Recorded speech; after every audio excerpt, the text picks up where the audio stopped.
Hello friends, कैसे हैं आप सब? बढ़िया। चलिए फ्रेंड्स, अभी हम देखने जा रहे हैं फिजिक्स के very important questions BSc second year. और बीएससी सेकेंड ईयर में जो थर्ड सेमेस्टर है उसके अपन टॉपिक के इंपॉर्टेंट क्वेश्चंस देखने जा रहे हैं। टॉपिक का नाम है, या यूं कहिए कि चैप्टर का नाम है, Maxwellian distribution of speeds in an ideal gas, अर्थात आदर्श गैस में चालों का मैक्सवेलियन वितरण। ये अध्याय छठवां है। ठीक है दोस्तों, इसमें जो क्वेश्चंस आपको दिख रहे हैं ये भले आपको इंग्लिश में दिख रहे हैं, किंतु हम इनको समझाते समय हिंदी में भी इनको बताएंगे। दोस्तों, आप देख रहे होंगे कि क्वेश्चंस की संख्या ज्यादा नहीं है, तो ये एक अच्छी बात है। परंतु इसमें क्वेश्चंस बहुत बड़े बड़े हैं और अनेक क्वेश्चंस में अनेक और क्वेश्चंस छिपे हुए हैं। तो किस तरीके से, ये हम सब देखेंगे अभी। देखो, पहला क्वेश्चन क्या लिखा है, Maxwell Boltzmann velocity distribution law, अर्थात मैक्सवेल बोल्ट्जमैन का वेग वितरण नियम। इसका पूरा आपको व्यंजक डिराइव करना है, पूरा एक्सप्रेशन डिराइव करना है। साथ ही साथ इसका जो वेग फलन है उसकी अपने को व्याख्या भी करनी है। आप देखेंगे कि इसमें बहुत सारे पॉइंट्स हैं। जैसे एग्जांपल के लिए average value of V X, यानी वी एक्स का जो माध्य मान है या माध्य वेग है, वो उसके लिए व्यंजक डिराइव करना है। Root mean square value of V X, अर्थात जो वी एक्स है उसका वर्ग माध्य मूल मान। तो ये मैंने एग्जाम्पल के लिए दो लिख रखे हैं यहाँ पे, क्योंकि ये ज्यादा बार पूछे गए हैं, ज्यादा बार पूछे जाते हैं। परंतु इसके अतिरिक्त और भी वहां पे पॉइंट्स लिखे हुए हैं, जिसमें कुछ में ग्राफ बना हुआ है। तो वो सारे के सारे पॉइंट्स भी इंपॉर्टेंट है दोस्तों। यानी कि देखा जाए तो क्वेश्चन ये बहुत बड़ा है, परंतु अगर 10 नंबर का पूछा जाता है दोस्तों, तो 10 नंबर के टक्कर का ये क्वेश्चन है दोस्तों। अगर मान लीजिए कुछ कम नंबर का पूछा जाता है, तो आपको प्रॉपर वहां पे क्वेश्चन में मेंशन किया रहेगा कि आपको क्या क्या चीज का उत्तर देना है।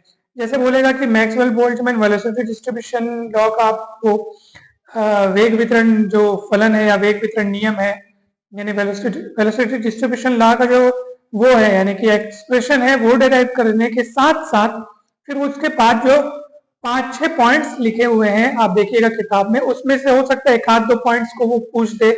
जैसे हो सकता है वो कि भैया वेलोसिटी डिस्ट्रीब्यूशन लॉ के साथ साथ आप बताइए कि average value of V X के लिए डेरिवेशन, या ये ना पूछ करके आपको ऐसे दे दिया कि भाई root mean square of value of V X. तो कोई इक्का दुक्का भी आपको दे सकता है, या हो सकता है पूरे पूछ सकते हैं। तो वो डिपेंड कर देगा कि कितने मार्क्स का ये क्वेश्चन पूछे जा रहे हैं। वैसे ऐसे क्वेश्चन दोस्तों फुल मार्क्स के ही पूछे जाते हैं। उसमें फुल मार्क्स में भी हो सकता है कि आपको पूरा पूरा चीजें ना पूछ करके कुछ गिनी चुनी चीजें पूछी जाएं। तो जो जो चीजें पूछी जाएंगी आप वही वही उत्तर देंगे। ठीक है, चलिए सेकंड क्वेश्चन देखते हैं। काफी इंपॉर्टेंट है, ये भी जबरदस्त इंपॉर्टेंट है। Maxwell Boltzmann speed wise distribution law. जैसे ये वेलोसिटी डिस्ट्रीब्यूशन लॉ था ना, ये स्पीड वाइज डिस्ट्रीब्यूशन लॉ है, अर्थात मैक्सवेल बोल्ट्जमैन का चाल वितरण नियम। फिर इसमें भी जब आप चाल वितरण नियम अर्थात इसके लिए भी फॉर्मूला जब आप डिराइव कर लोगे, तो उसमें भी बहुत सारी चीजें हैं। जैसे मोस्ट प्रोबेबल स्पीड, या इसको अपन बोलेंगे सर्वाधिक प्रसंभाव्य चाल। मीन स्पीड यानी इसको क्या बोलेंगे अपन, औसत चाल। Number of molecules of maximum probable velocity, यानी सर्वाधिक प्रसंभाव्य चाल के अंतर्गत या सर्वाधिक प्रसंभाव्य वेग के अंतर्गत अणुओं की संख्या। ठीक है, इसको आप देखिएगा कि ये प्रोबेबल वेलोसिटी की speed, I think upon speed wise distribution law पढ़ है, तो मेरे ख्याल से प्रोबेबल स्पीड होना चाहिए। मैं एक मिनट चेक करके देखता हूँ। यस दोस्तों, इसको आप करेक्ट कर लीजिएगा। ये है number of molecules of maximum probable speed. ठीक है, क्योंकि ऑब्वियसली बात है, अभी हम इसमें पूरा हमारा जो टॉपिक है वो स्पीड वाइज डिस्ट्रीब्यूशन लॉ वाला टॉपिक है ना, तो इसमें जो भी बातें होंगी वो स्पीड के लिए होंगी। तो most probable speed, mean speed, number of molecules of maximum probable speed, अर्थात सर्वाधिक प्रसंभाव्य चाल के अंतर्गत अणुओं की संख्या, या सर्वाधिक प्रसंभाव्य चाल वाले अणुओं की संख्या।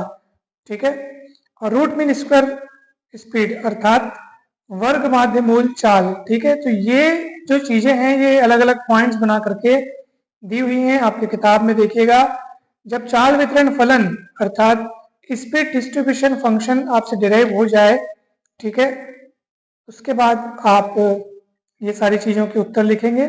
तो डिपेंड ये करता है कि परीक्षा में क्या क्या पूछा जा रहा है, किंतु क्वेश्चन ये जबरदस्त इंपॉर्टेंट है दोस्तों, जबरदस्त इंपॉर्टेंट क्वेश्चन है। बस ये डिपेंड करता है कि पूछ क्या क्या कर रहे हैं।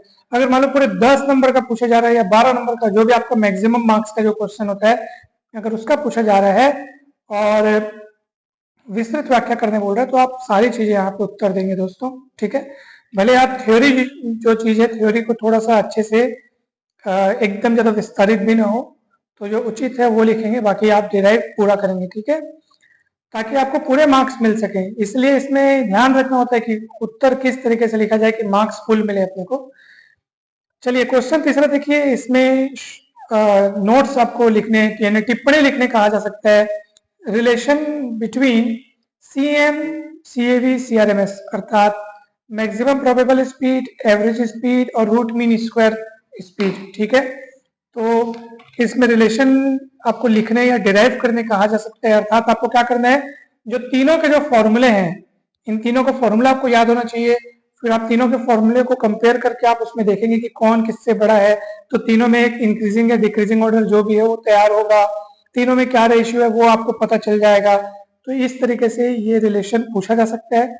और एक जबरदस्त इंपॉर्टेंट क्वेश्चन चौथा नंबर का आप देख रहे हैं, Doppler's broadening of spectral lines, यानी कि डॉपलर रेखा मतलब ये क्या बोल सकते हैं, स्पेक्ट्रल लाइंस यानी वर्णक्रम रेखाओं का डॉपलर विस्तृतीकरण, ठीक है। तो इस तरीके से ये क्वेश्चन जबरदस्त इंपॉर्टेंट है दोस्तों, वर्णक्रम रेखाओं का डॉपलर विस्तृतीकरण। अच्छा क्वेश्चन है, पूछा हुआ है, पूछा जाता है। और दोस्तों इस चैप्टर में मुझे ऐसा लगता है कि अगर न्यूमेरिकल्स की बात की जाए तो इस चैप्टर के न्यूमेरिकल्स आ सकते हैं, क्योंकि इसमें सारे न्यूमेरिक टॉपिक है। देखो वेलोसिटी के इतने सारे प्रकार, स्पीड के इतने सारे प्रकार, तो आपको क्वेश्चन में ये जैसे कणों की यानी कि पार्टिकल्स की आपको अगर स्पीड या वेलोसिटी दे दी जाए और पूछा जाए कि भैया एवरेज स्पीड क्या है, root mean square value of speed क्या है, मैक्सिमम प्रोबेबल स्पीड क्या है, तो इस तरीके से न्यूमेरिकल क्वेश्चंस पूछे जा सकते हैं। तो इस चैप्टर से आप न्यूमेरिकल्स भी तैयार कर लेंगे दोस्तों, ठीक है, इंपॉर्टेंट है। तो ये चैप्टर जो आपने देखा उसके लगभग सभी इंपॉर्टेंट क्वेश्चंस बता दिए गए हैं। अगर आपको ऐसा लगता है कि कुछ छूट गया है तो आप हमें जरूर बताएं। जैसे दोस्तों अब देखो हम लोग वेलोसिटी डिस्ट्रीब्यूशन लॉ भी देख लिए, स्पीड डिस्ट्रीब्यूशन लॉ भी देख लिए। देखो Maxwell Boltzmann velocity distribution law, speed wise distribution law, ये दोनों देख लिए, इंपॉर्टेंट है। परंतु साथ ही साथ जब आप किताब देखेंगे तो किताब में Maxwell Boltzmann energy wise distribution law भी दिया हुआ है, ठीक है। परंतु मैंने सिलेबस में देखा वो मुझे नहीं दिखा, हो सकता है अब भाई सभी कॉलेजेस के सिलेबस में थोड़ा बहुत फर्क हो सकता है, इसलिए आप एक बार चेक कीजिएगा कि मैक्सवेल बोल्ट्जमैन का ऊर्जा वितरण नियम अर्थात एनर्जी वाइज डिस्ट्रीब्यूशन लॉ आपके सिलेबस में है कि नहीं है। अगर आप देखेंगे कि आपके सिलेबस में है तो कमेंट करके अवश्य बताइएगा, फिर हम उस टॉपिक पे भी आपको बताएंगे कि क्या क्या पढ़ना है, कितना पढ़ना है, किस तरीके से उस क्वेश्चन को तैयार करना है, ठीक है। तो अगर सिलेबस में रहेगा तो आप कमेंट करके अवश्य बताइएगा दोस्तों। टॉपिक का नाम है Maxwell Boltzmann energy wise distribution law, ठीक दोस्तों। जैसे आप अभी इस चैप्टर के इंपॉर्टेंट क्वेश्चंस देख रहे हैं, वैसे ही इसके पहले के सभी चैप्टर्स के इंपॉर्टेंट क्वेश्चंस के वीडियो बनाए जा चुके हैं और इसके बाद के भी चैप्टर्स के बनते रहेंगे, इसलिए आप चैनल से जुड़े रहें, चैनल को सब्सक्राइब कर लीजिए, वीडियो को लाइक एवं शेयर जरूर कीजिएगा दोस्तों, और कमेंट करके अवश्य बताइएगा कि ये वीडियो आपको कैसा लगा, आपके लिए कैसा हेल्पफुल है।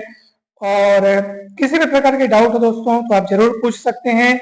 अगर आप हमारे व्हाट्सएप ग्रुप से जुड़ना चाहते हैं तो डिस्क्रिप्शन बॉक्स में हमारा व्हाट्सएप नंबर दिया होगा, वहां से कांटेक्ट करके आप व्हाट्सएप ग्रुप में जुड़ सकते हैं दोस्तों। आप सभी का बहुत बहुत धन्यवाद, जल्द ही मिलते हैं नेक्स्ट वीडियो में।